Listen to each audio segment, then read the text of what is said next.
religion was sort of a private thing. We would go to church regularly. I grew up in church youth group, and that was great, but it didn't mean anything to me. And so I go off to college, and of course, like, church doesn't mean anything to me, so I stopped. The issue that really hit me was it wasn't just that what they were saying was surprising. What they were saying, I realized somewhere back in my head, I realized what these men are telling me is really foundational. Like, these aren't thoughts and feelings that happen like off in a corner once every couple of months. God has given us a particular skill set, a particular passion, and yet, like, an enormous number of times, what we start out doing uses it just as a waypoint to funnel us into something else. Trust me, I get it. You're feeling the pressure to keep your faith separate from your work, worried that pursuing your God-given dreams might be seen as selfish or misguided. For far too long, we've been held back by a world that tells us that faith and ambition don't mix, that our divinely inspired visions are just wishful thinking. But here's what I've discovered. Our faith isn't a liability in our leadership. As a matter of fact, it's the source of our strength and wisdom. When we fully integrate our leadership with our Christian values, then and only then do we tap into that unshakable divine power. The real challenge is navigating how to boldly pursue our purpose while staying anchored in our faith. And that's exactly what the Beacon Show is all about. Each week, we bring you biblical wisdom and practical strategies from true beacons, Christian leaders who are illuminating the world. And it's also that you can let your light shine brighter and brighter. I'm Tamara Jackson, and this is The Beacon Show. Shaunti, welcome to The Beacon Show, where wisdom meets faith and success finds its voice. We've had a great time catching up before we officially transition to the interview.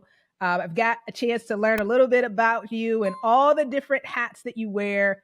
So honored that you took time to spend time with our viewing and listening audience today. Thank you for saying yes. Oh, I'm delighted. Thanks for having me on. Well, you know, as I shared with you, I am always curious about not just the work that the leaders do that come on the show, but who they are as a person. And one of the things that always intrigues me is learning about the leader as they grew up. So can you take us back in time, Shaunti? Tell us about where you grew up and what life was like for you as a child.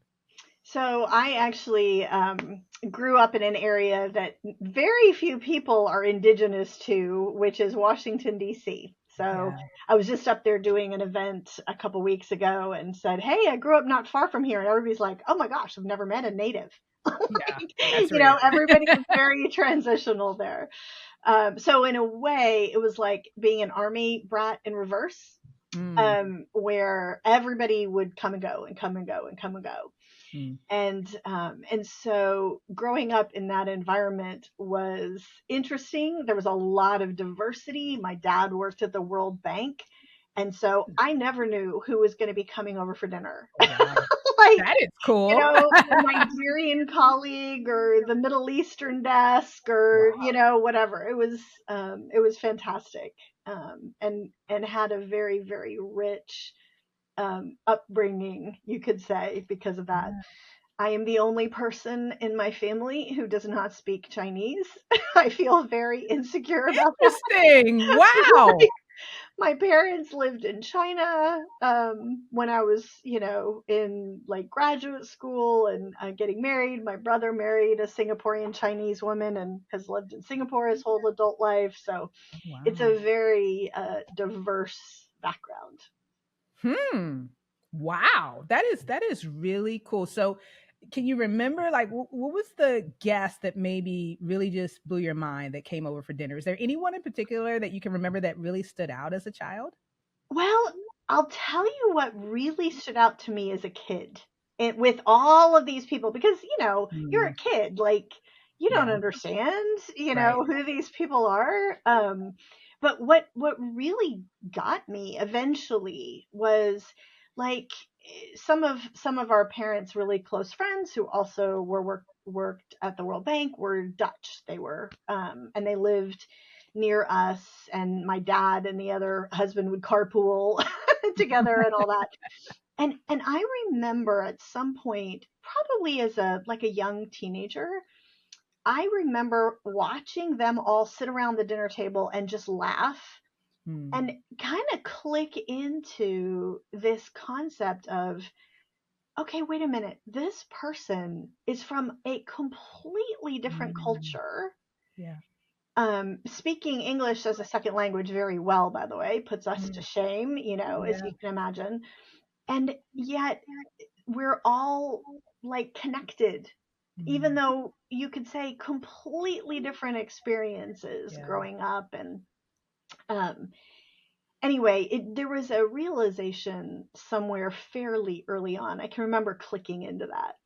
Yeah. That there is so much that we're different, and yet there's all of us are the same in terms of, at the time I wouldn't have put it this way, but being created in God's image. Yeah. So Yeah, that's awesome. Now, that's interesting what you just shared. At that time, you maybe wouldn't have said it that way. So, tell us about when you came to know Jesus. What was that journey like for you? So I grew up in a wonderful family. My mom and my dad both loved God, but it was much more, religion was sort of a private thing. We would go to church regularly. I grew up in church youth group, um, and that was great, but it didn't mean anything to me. Like, I would say I believed in God, but I didn't understand I call it the Jesus thing. Yeah. I didn't understand the Jesus thing at all. And so I go off to college, and of course, like, church doesn't mean anything to me. So I stopped, going to church. But I missed singing in the choir. And because I always would sing, we had a little traditional, semi-liturgical church and good church choir, and God knew what I was going to need. And so on my freshman hall in college, all of my best friends were Catholic, and they sang in the praise band for the student mass, which we would call a worship team. And so somewhere along the way, in the middle of freshman year, they found out that I missed singing in the choir. They're like, well, come sing in the praise band. I'm like, but I'm not Catholic. They're like, I don't care. And so that's what God used to keep me in church. So all 4 years of college, I was part of the Catholic student mass, and I knew enough about different, I was like, I think I'm Protestant theologically, but I don't know.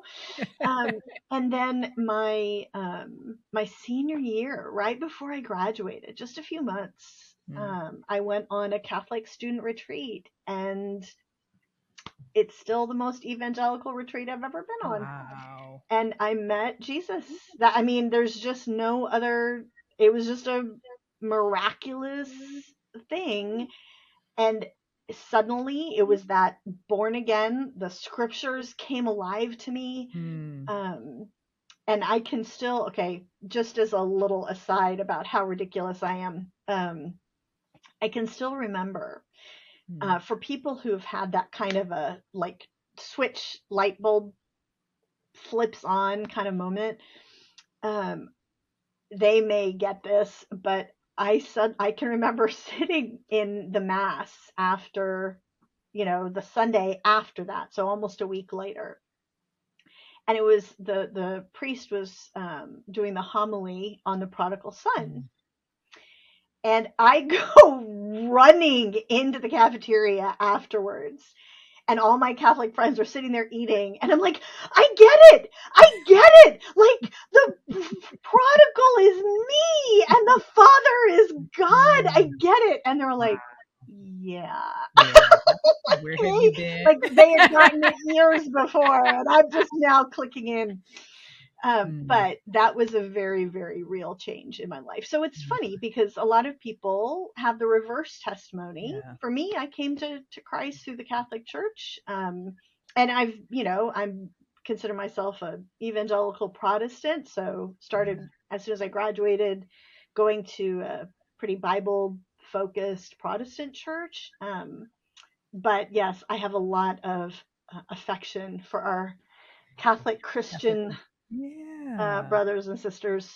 I hope you've enjoyed this episode of The Beacon Show. You know, there are others like you that need encouragement in their journey as they are pursuing what God has called them to. And one step that you can take to help ensure that they receive the support they need is to rate and review. It only takes a few seconds and it can make an eternal difference. You know how important it is to have someone in your corner that believes in you and wants to see you succeed. So take a moment to rate and review today. I wonder, as I heard you sharing that, Shaunti, I wonder if the experiences as a child, as you talked about your parents and how much, even though there were differences, there were similarities, I wonder if that somehow made you more open to, even when it comes to, from a faith standpoint, is, Yeah. hey, maybe we're not all the same, but maybe there's something that's here that can help me, or that I can learn from, or we can be in relationship with. And even though all of our beliefs aren't the same,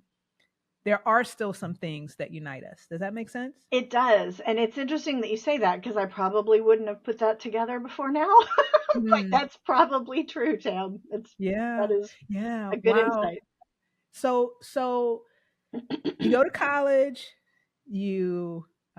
your friends kind of reel you back in, you encounter Jesus at this event. So at this point, what are you thinking career wise that you are wanting to do? What was the plan for you? So I was my studies and everything was all around government and economics. Mm. And so I actually loved policy work, loved politics. I instantly went and got a job on Capitol Hill, um, and worked for the Senate for a number of years. But I basically didn't know what I wanted to do, but I knew it was going to be in some sort of arena that at least I thought would be in that space. And I had a lot of conversations with people. I don't know. I think God has just given me this ability to see influential people as just a person, and somebody who might be willing to provide advice to somebody who had no idea what they were doing. And so I would ask senators and chiefs of staff, and I ended up talking to a governor of the Fed. And this is all because I was young and stupid and I had no idea how probably inappropriate it was. But I was like, can I take you to coffee and ask you some questions about what you would advise for me? And how did you get where you are? Because I didn't know what I wanted to do. I ended up, out of all of that, I ended up going to graduate school and getting what's called a master in public policy with a concentration in business. And so I ended at the end of all of that, I ended up as an analyst on Wall Street. Met my husband in graduate school, and we moved to New York, and he's an attorney. And so I was an analyst on Wall Street. So it was a different path than I would have chosen, than I would have thought initially. But I have an analytical brain, I guess. And so it was a great fit. It was a great fit. Yeah. Okay. So now we have moved to New York City, met Jeff. Yeah. On Wall Street. But when I look at your bio and all the things that you're doing now, clearly there was a transition point. So I'm curious, how did you get from Wall Street to author and speaker and podcaster and all these different hats that you wear today? Yeah. So the main thing that if you want to tie together all the things that I do, I'm a social researcher. That's kind of the core of everything that I'm doing today, is digging out what are the little things that make a big difference to help us thrive in our lives and relationships. And it's a very analytical space, research oriented, analysis oriented. And so the Wall Street background, the graduate degree, they all tie directly into what I'm doing now, just in a completely different way. And this whole thing started, okay, you're going to laugh, but this whole thing started after we moved to Atlanta, which is where we're living today. It's a long story, but short version, I had a chance to write a couple of novels. And one of the main characters in the novel that I was writing was a man, and I didn't know how to put thoughts in his head. Yeah. And so I'm like, I have to say what my main character is thinking. I'm like, I have no idea what a guy would be thinking. And so I started talking to men, and like I would ask Jeff, or we'd be out to dinner with another couple, and I'd go to the other husband and say, can I Can I ask you some interview questions? you? And here's the scene in the book. What Mm. would you be thinking if this was you in the situation? Okay. And I, I will tell you, as a woman, as I'm listening to these men say, okay, here's what I'd be thinking, I'm like going, seriously? What? I was That's what so, you're I thinking? found myself really, really shocked by some of the things they were Wow. saying. And I did more and more and more of these conversations because I'm like, whoa, like there's stuff here I Mm. need to really understand. And I realized eventually that the issue that really hit me was it wasn't just that what they were saying was surprising. Mm. What they were saying, I realized somewhere back in my head, I realized what these men are telling me is really foundational. Like, Mm. these aren't thoughts and feelings that happen like off in a corner once every couple of months. Like, these are things the men were describing that they thought or they felt every single day, multiple times a day. And at that point, Jeff and I had been married probably 6, 7, 8 years, something like that. And I'm like, why haven't I heard this before? Wow. And that is, I think, when the analyst hat Mm. went on, and I started to go, okay, like this can't just stop with creating this character in a novel. Like, Mm. we as women, like, we need to know this stuff. And We've been so, missing out. yeah. And so it's a long story, but oh my word, God made an amazing way for me to conduct a big nationally representative survey of men, and Mm. connected us with his name is Dr. Charles Cowan. He used to be chief of survey design at the US Census Bureau, Oh, wow. because doing a really good accurate survey, it is a science. Like, Mm. there's some art to it, but Yeah. no, it's a science. Mm. And to make sure that the survey questions were designed properly, the process was done right, it was astounding to have him. And he actually was our survey design consultant for almost 20 years. Mm. um, and so we ended up doing this big survey of men, and that became the book for women only, Yeah. about understanding the inner lives of men. And then that led to the next survey of women so that men could Oh. understand us. And then parents and the workplace and what makes happy marriages and just all sorts of things. It just Mm. opened up this space that that analyst inside of me, I guess, was built for. And that's what I love about, doing these interviews and hearing these stories, because one could easily think, well, if I have this analyst brain and I go to Wall Street and do these things, that only means that I can do this type of work or this type of Right. job. Yeah. And what's amazing about how God navigated you is that all of that was foundational and you were wired for that. I can hear the passion around it. You love it. I love it.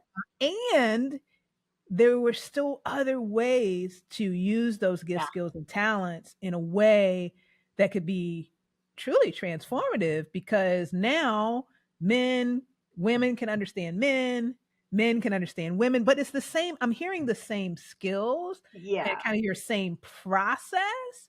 That's consistent, but the work that you're doing is varied, and that's really exciting. I think for our viewing It and is. listening audiences, like, don't put your gifts, skills, and talents in a box and think, well, this is the only thing that I can do. Be open to what God may be calling you to, the experiences that you have, the connections that He's making for you.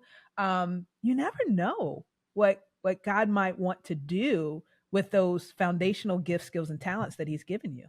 Yeah. It's a great way of putting it, Tam. I have been really astounded over the years in not just my own journey, but now that I am a social researcher and I basically spend a ton of time talking to people Yeah. and hearing their stories, because I do a lot of confidential interviews. Like I was telling you before we started, I was just in Iowa this past week conducting interviews with first responders for our next research project on mental health, and listening to the stories of people. So many of us have seen that exact pattern. Like God has given us a particular skill set, a particular passion, and yet, like an enormous number of times, what we start out doing, he uses it just as a waypoint Yep. to funnel us into something else. And maybe there are multiple waypoints, Yeah. multiple changes of trajectory. But yeah, it's that is a huge lesson, which is step out. One of the things that I think we often do as leaders is, especially if we're analytical, we're like, well, I can't go that direction. I don't know. I'm going to pay for it, and I don't know if I'm staffed for it, and I don't, And listen, of course, there's something to being logical, but sometimes if you're being led, there is a calling that God has to be like, dude, don't try to figure it out. Just take the first step and watch and see what he does. And there's a German proverb that has really like hit me a lot over the years because I've seen this happen. And the German proverb is, begin to weave and God will supply the thread. Oh, wow. Yeah. I love that. Yeah. Begin And to so weave, God will supply. sometimes that's what we're called to do. Begin to weave. It's the analogy, we're building the plane while we're flying it, right? Sometimes that's what we're called to do. I hope you are enjoying this episode of The Beacon Show. It is our mission here at BEACONSHIP to empower you, the Christian visionary, to achieve the impact that you desire to create in the world. So we want to come alongside you and provide the training, the mentorship, and the funding readiness that you need to grow and scale your impact. I'd invite you to join our mailing list where you can receive additional insights beyond this episode to build on what you've learned here today and take you to the next level. So go ahead, subscribe today, and we'll continue to keep you motivated and inspired to move forward in all God has called you to. And I think the key of what you shared, Shaunti, is if you're being led, right? So Yes. where we can get into trouble is if we're kind of just doing our own thing and like, I want to do this and kind of see where it goes. But when God is leading us, like, because it's his plan, we can trust that he is going to supply what we need because Yeah. it's really about his plan and what he wants to accomplish. And we get to be a part of it, but it's really his plan. Yeah. And I'm learning that too, right? Is like, I don't have to have all the answers. I don't have to have all of this figured out. I'm probably not going to figure it out. And it even if I thought I did, God's going to do it a completely different way than I came up with. Yep. So why not just surrender Yep. and get the steps that I need as I need them, and trust that he's going to give me the next step, right? Because it's really his plan and his idea. So this has been so fun talking about this because I'm hearing how God used that analytical mind to create all these amazing stories that foster understanding between genders. You also are doing work in the mental health space. Like, the impact, this toolkit that he's giving you is having impacts in so many different spaces that you probably didn't see when you Oh. started out. Oh, no. Like, it's the most hilarious thing. Jeff and I will, like, okay, like this weekend, right? We did a marriage event for a bunch of first responders in Iowa. It was amazing. Like, it's called Impact Iowa's Heroes. And these are our heroes, right? These are the law enforcement and the fire department and military who are putting their lives at risk. And part of the ceremony was actually like honoring the fallen heroes from the prior year. Like it was really emotional. That's But tough. as I'm standing outside the auditorium and waiting for the event to finish, we had walked off stage for a break, and I was at the book table, and I'm going, Lord, thank you for giving us a chance to speak to these amazing people. Like, for a marriage event, like this is so needed for this group, right? These people have tough jobs, Mm. and often, it's tough on marriages. So I was just thanking God for that.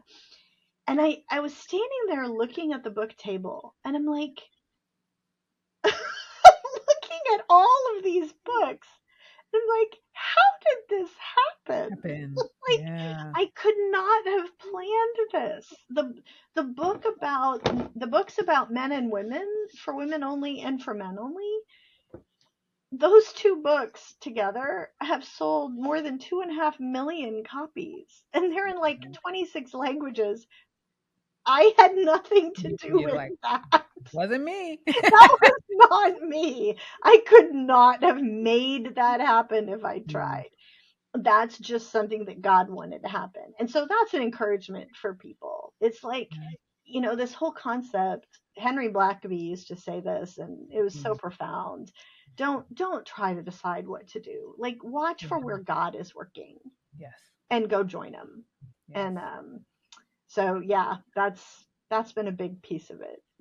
Hmm. Couldn't have planned it. So yeah, I mean, it's amazing when I hear you, and I saw that as I was looking over your bio. I was like, all these languages and millions of I know. copies, but I didn't know that that wasn't something that you were going for or you were planning. That it was truly just being obedient, Yeah. and I also hear an element of being curious, and that's one of the things that I'm learning too. Is God uses curiosity, like He's Mm. wired us to be interested in things, and I've learned when I start like thinking, wow, that's interesting. I want to learn more about it. Like, let's follow it and see where it goes. I don't know where it's going, but your story is another example of like, hey, I heard the curiosity with, these amazing influential leaders. Like, I wonder how they got where they are. I wonder what they can tell me. Let me see if they'll sit down with me. Yeah. And then as you're working on your novel, okay, kind of need to make sure that this sounds authentic. Let me ask some people. And then you're like, wow, that's really what you think. Let me ask some more people, right? So God even used that curiosity in you to be able to spark these books and the speaking engagements and ministry. All of it that you're doing is ministry and helping all of these different people to be heard, to be understood, to have better relationships. It's really such a blessing. So I wonder, Shaunti, when you hear the word legacy, you think about all the things that God has enabled you to do. What does legacy mean to you? I have a complicated relationship with the word legacy, actually. So I can remember doing an incredible project years ago with an incredible leader who I'm not going to name, Mm. but he was a pastor who had planted what became this massive 20,000 member church, like huge church, and a lot of daughter churches around the country. And he had founded a really, really important ministry that has impacted millions of lives. And I can remember he, and so I haven't, just so you know, what I'm about to say does not change at all the fact that I've like an immense amount of respect for this man. Mm-hmm. Mm-hmm. But I can remember him asking, we were creating something for women. We were creating some products, curricula, a book, blah, blah, blah. We were thinking about, well, how can we help women in a certain area? And he said, we need to ask the women, one of the questions was, what's your legacy? Like, what are you going to plan for to leave? What's the legacy that you'll leave? And this was quite a few years ago. And I remember sitting there and not wanting to be disrespectful Mm. of his desire to sort of lean into that. But I remember kind of going, can we talk about that question? I'm like, you talk to a lot of men, and so that's also, there's something for men, goal oriented legacy. One of the things we have learned in all the studies of men is that men are statistically, not all, because there's always this is a generalization, but men are generally very motivated by what can I do well.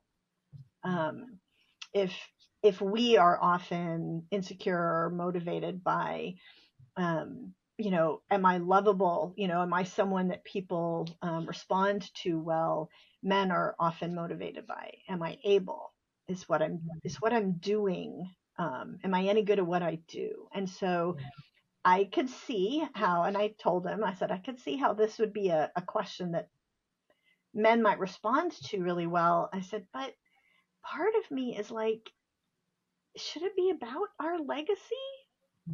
Like, this is all about following where Jesus is leading. This isn't about me. Yeah. This is about him. And a song actually came out in the Christian space a number of years ago, and I should have looked it up because I can't remember who sang it, but it was an amazing song. And one of the lines was, I don't want to leave a legacy. I don't care if they remember me. It's basically all about you, Jesus. Yeah. And that really resonates with me. Mm-hmm. The one thing that would be a sort of a legacy is if people learned something through what I had done, and that there were many marriages and many parent-child relationships and many people's mental health, and the church being prepared for certain things. If certain things changed and happened because of the work that I'd done, I'd be delighted, but it's not about me. Mm. Well, then let's give you, Shaunti, an opportunity to speak into the life of the leader that is watching us or Sure. listening to us right now. I just want you to share whatever God places on your heart, a word of encouragement for them as maybe they're being curious and they're looking at the gifts and the skills and the talents that God has given them, but maybe they're not exactly sure where all of this is leading. What is a piece of advice or a word that you would speak for them? I think so. Obviously, this is a big question. I don't want to not take it as, because there's a weight to that question. And I don't want to give a flip answer. However, in the constraints of a podcast, the thing that really does come to mind that I do want to encourage people with is something that you pointed out early on, which is God really has granted, and biblically we know this, he has granted each of us gifts and skills that are for advancing the kingdom, building up the saints, etc. All of us have callings in those areas. And what I would encourage people, I've seen enough examples in our life and in our ministry over the years. If you feel like God is calling you in a particular direction, do not try to figure out how God is going to accomplish it. Take that next step, watch and wait and see if another door opens up, right? I am a big one because I am a very forceful personality. I am so good at trying to beat my head against a wall and turn it into a window, right? Like I am really good at that. But where I have the biggest impact and where I see everything just flowing is when I stop doing that and instead just take the next step and watch and see, oh, wow, this window opened up completely in a different direction, but okay. That seems to be what God is doing. And so taking the next step, and then you wait and you watch again. And suddenly, if you do that, so many more things flow, because now it's not about you and what you're trying to accomplish. It's about you truly following where God is leading. So that would be my encouragement. Amen. Yeah. Shaunti, on behalf of our viewing and listening audience, I want to thank you for all of your wisdom that you have shared with us today. There's been so many things that you've shared that have been just a blessing to me, and I know that it's going to be a blessing to our viewing and listening audience. So thank you again for spending time with us today, and we will continue to pray that God will continue opening those doors and windows, and that you Yes. will follow and see where they lead. Yes. Good. If you've enjoyed this episode of The Beacon Show, make sure that you hit that subscribe button so that you don't miss out on another episode.